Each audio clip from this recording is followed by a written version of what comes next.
Hey guys, so this video is going to be very different from the stuff that I have usually posted on this channel.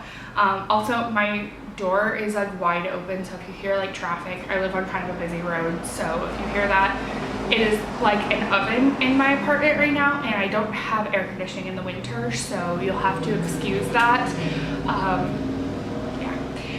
So this video, if you have been on YouTube for any length of time, I'm sure you've run across true crime videos. If you know me at all, you know I'm fascinated by true crime and by serial killers. Pretty much every documentary that Netflix or Hulu has come out with in relation to serial killers or murderers, I have seen. So I've listened to several true crime podcasts. So this video is going to be about a true crime case. There is a lot of basic information about this case. It does remain unsolved. So this case is very influential in the unsolved mysteries realm. So this is the abduction and murder of Amber Hagerman. And if that name rings a bell, Amber Hagerman was the namesake for the Amber Alert. The reason why I picked this is because the Amber Alert is such an influential thing in true crime and in these cases, so I felt like this is a good place to start. And it's a semi-local case. So I live in the Dallas-Fort Worth area.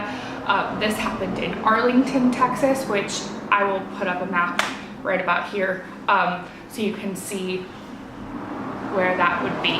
This happened in Arlington, Texas in 1996. So Amber Hagerman was born on November 25th, 1986. When she was abducted, she was 9 years old.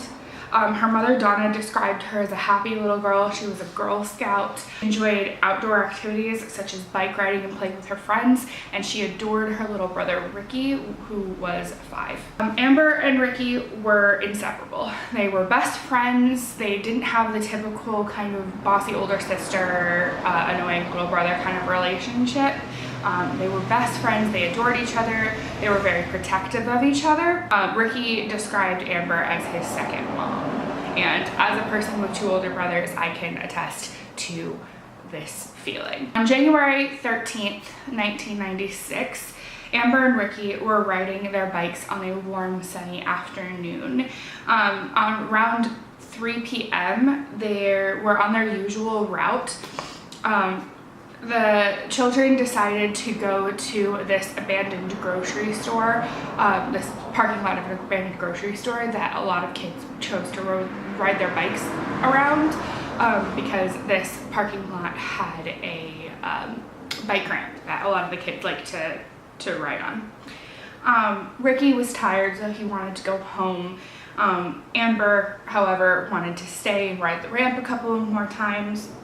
And she told Ricky to go on home, that she would meet him back at their grandmother's house. When Ricky arrived back at their grandparents' house, their grandfather was like, "Oh, where's your sister?" And so she still hadn't come home. It had been a while and she still hadn't come home. And Ricky thought, "Oh, I thought she was right behind me."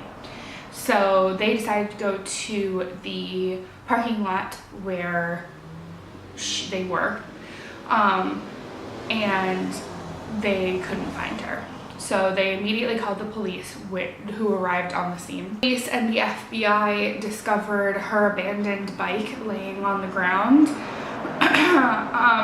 They talked to the only witness, who was 78-year-old Jim Kevill, who described a Caucasian or Hispanic male, 25 to 40, and under 6 feet tall, which is a very vague description. He said that this man had grabbed Amber, the vehicle that Kevill had described as a late 1980s or early 1990s model full-size black or dark blue pickup.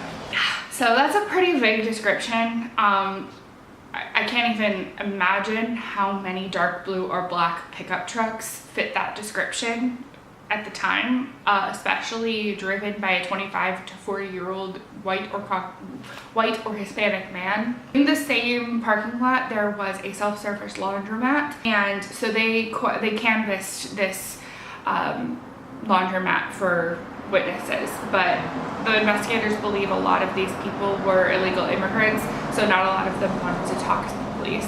So they didn't really get anywhere with that. Issued a reward of $75,000, but not a single person came forward, and this would kind of be a pattern. 4 days after the abduction, a man walking his dog less than 5 miles away from the abduction site. The dog led him to a creek behind an apartment complex.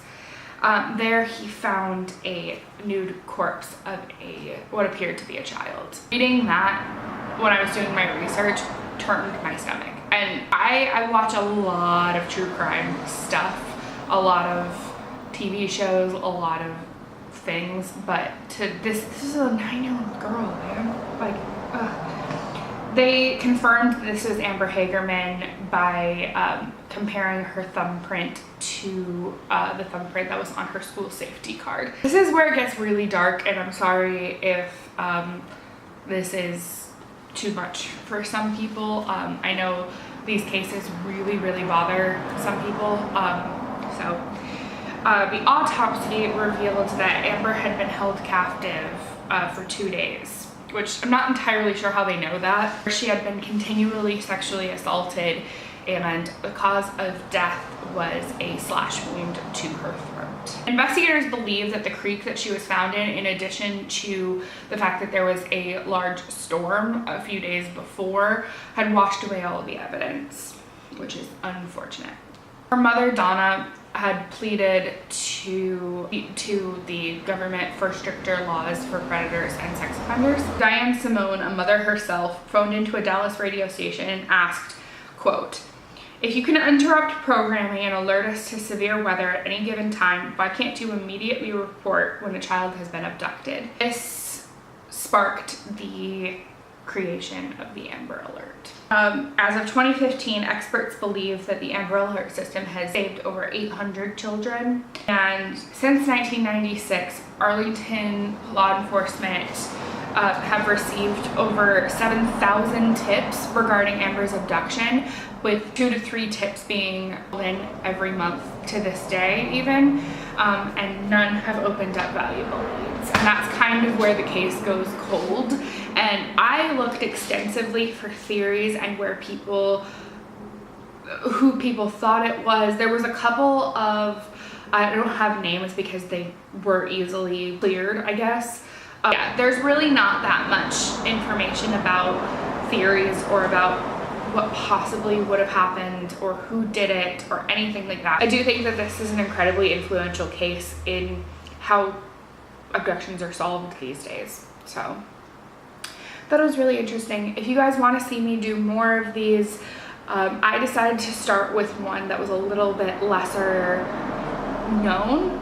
If you guys want me to do, I recently watched the Ted Bundy documentary. If you want me to do one on Ted Bundy, I think it would be really interesting. It would be a beast of a video, but I think it would be incredibly interesting. So let me know if you guys want me to continue with these videos or not.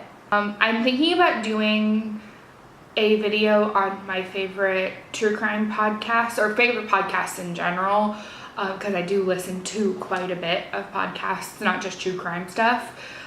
So if you guys want to see that video, I hope you guys enjoyed this. Well, I guess enjoyed is a strong word. Hope you guys got something out of this video. I love you guys. I will talk to you guys in my next video. Bye.